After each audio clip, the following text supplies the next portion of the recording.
Hello viewers, today we are going to introduce you to the concept of inverse of trigonometric functions. But before that, let us just revisit the concept of inverse of a function which you learned in the chapter 1 relations and functions. What do you know about inverse of a function? The definition says that if f is a function from the set x to the set y such that f of x is equal to y, and if it is 1 1 and onto, then we can define a unique function g mapped from y to the set x such that g of y is equal to x, where x belongs to the set x and y belongs to the set y. G is called inverse of f and is denoted by f inverse, written like g to the power minus 1, but never to be read as g to the power minus 1. Otherwise, you may just start writing it as 1 by g, which is completely meaningless. So, we denote and read it as g inverse. Let us refresh the idea of inverse of a function with just one example here. We have a function f defined from real numbers to real numbers as f of x is equal to x plus 1. Can you find inverse of f? Before we start thinking about inverse of f, what are the two things that you need to look out for? Is f 1 1 and onto? You must be an expert by now to decide on that. 1 1, no two values of x should give rise to the same value of f of x. Onto, every real number must have a pre-image. I am sure you will be able to try that out very easily on your own. What would be the inverse in this case? This is just like a 1 mark question. So, you should be able to think right on your feet there. Every x goes to x plus 1. So, 5 gets mapped to 6. How do I get the inverse? 6 has to come back to 5. So, I should have 1 less than x. So, we define the inverse of f such that every element gets mapped to 1 less than its value. And so, we have the function 1 f as a 1 1 and onto, and inverse of it defined as a function from real numbers to the real numbers defined such that f inverse of y is equal to y minus 1, where y belongs to real numbers. Now, y is used here only as a symbol. It is not necessary that you use y thinking that there is a set y on which the mapping has been done. Y can easily be replaced by an x. So, you can always say f inverse of x is equal to x minus 1, where x will belong to again real numbers, the domain of the function f inverse. That is more important than anything else. Now, what exactly does it mean by all this that we have done and learned in the earlier chapter? Does it have any significance? Could you visualize and see what the connection of a function with its inverse is? Every time I take 5, it gets mapped to 6 through f. Inverse brings 6 back to 5.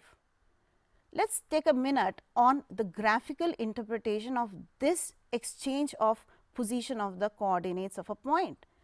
Here we have a point 1 comma 2 which lies on the graph of f, and 2 comma 1 lies on graph of f inverse. That means, for every a comma b that lies on the graph of f, b comma a lies on the graph of f inverse. Is there a pattern here? Is there significance here? Yes, there is. We say that this also means that f inverse is the reflection of f along the line y equal to x. The graph of f inverse, when reflected along the line of y equal to x, will give rise to the other function. Let us take a look at the graphical interpretation of f inverse with respect to the f as a reflection of the function along the line y equal to x. Let us begin with a line y equal to x, and let us plot our function, that is y equal to x plus 1. Being a linear function, it is a straight line. If I take a point P on this line, say in this case its coordinates are 2.5 and 3.5. if I reflect this point P along the line y equal to x, I get a point P dash with the coordinates 3.5, 2.5. What does it mean by reflection? You can even try this at home. If you crease the paper along the line y equal to x and make a pin prick at the point P, it will leave an impression, that is where the point P dash would be. Do you see the interchange of the A and B, that is the x coordinate and the y coordinates of the point P and P dash here? Observe it further. If I drag this point P along the line y equal to x plus 1, P dash is also leaving a certain trace, a certain locus is being formed. What would you expect the equation of this locus to be? If you had kept an eye on the coordinates of the point P dash as P drags along the line, what do you see? Is there a relation? Yes, definitely. The relation is nothing but what you expect it to be, y is equal to x minus 1, and that is exactly what the inverse of the function f x equal to x plus 1 was. So, if I reflect the line y is equal to x plus 1 along the line y is equal to x, I get the inverse of that function, and that is exactly what the graphical significance of a function and its inverse is. We have to move on to the concept of inverse trigonometric functions, and we will see that this relation remains true even there. One of the very important results that came up again and again in the previous chapter was that a function f is invertible if and only if f is 1, 1 and onto. So, when we want to think about inverse trigonometric functions, the big question is a sine function invertible? That is sine function a 1, 1 and onto function? Let us spend a little time on understanding what the sine function is before we talk about inverse of sine. We have the graph of f x equal to sine x, a wave-like smooth continuous graph. Domain of sine function is entire real numbers, and the range, well, the graph is restricted between minus 1 and 1, therefore, the range is closed interval minus 1 to 1. Now, we want to think about this function being a 1, 1 and onto. Do you think the function is 1, 1? The function becomes 1, 1 if for no two values of x, we get the same value of f of x.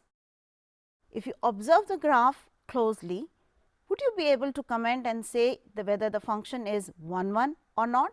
Well, very obviously no, because there are so many values along the x axis at which sine of x becomes 0, isn't it? So, the function is very clearly not a 1, 1 function.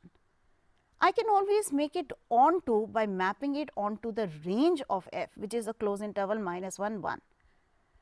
Let us also look at what we call as a horizontal line test, which is a very useful test to decide whether the function is 1, 1 or not, provided you know what the graph looks like. Well, you definitely know what the graph of sine x look like.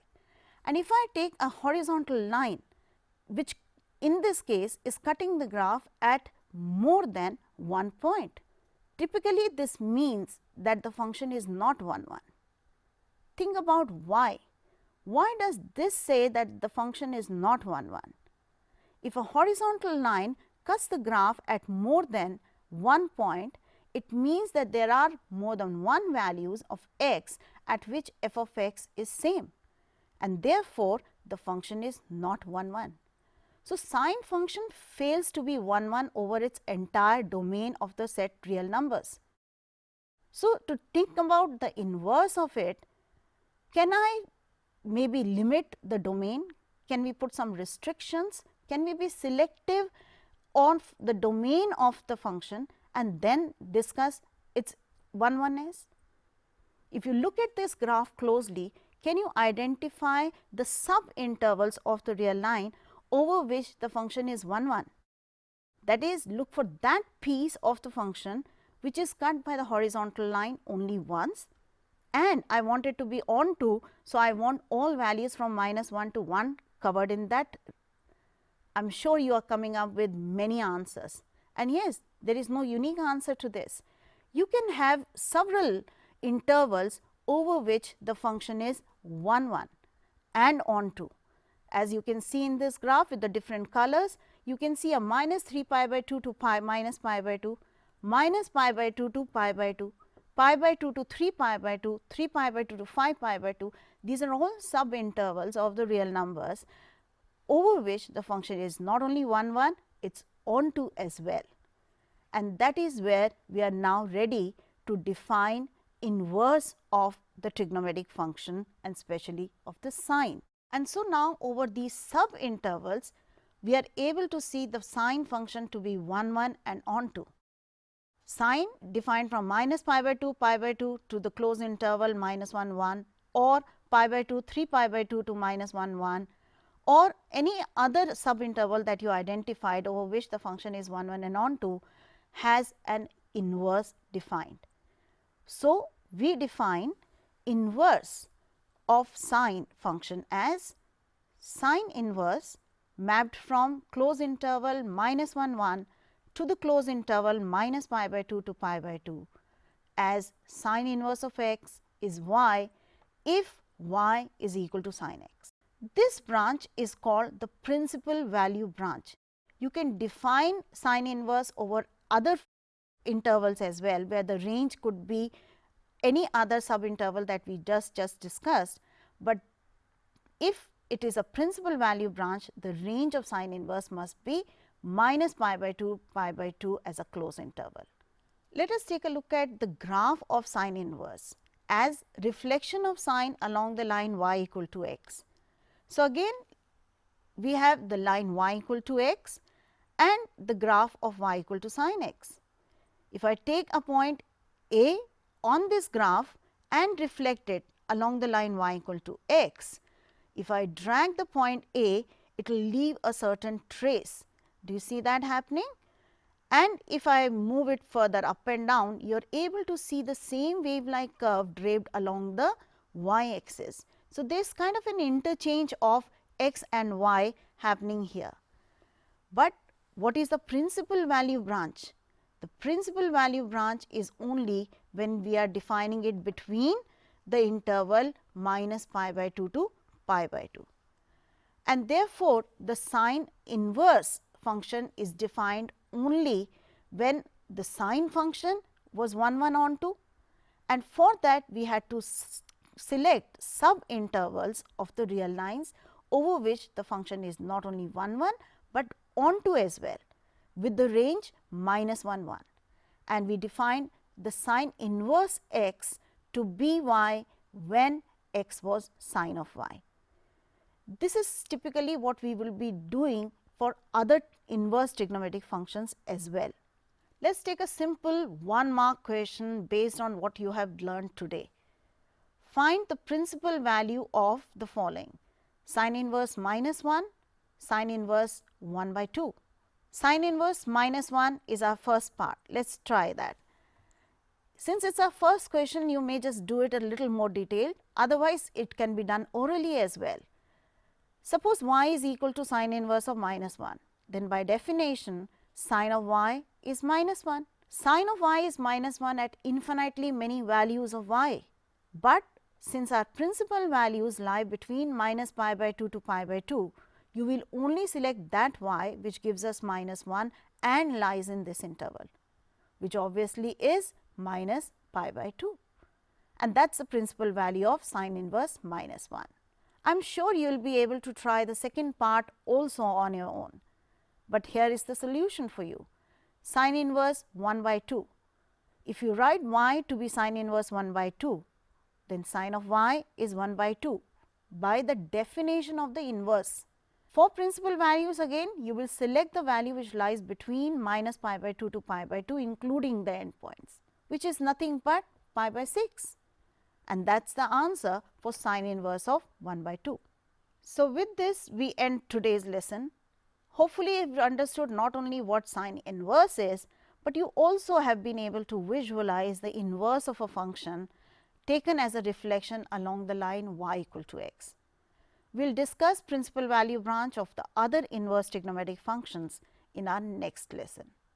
Thank you.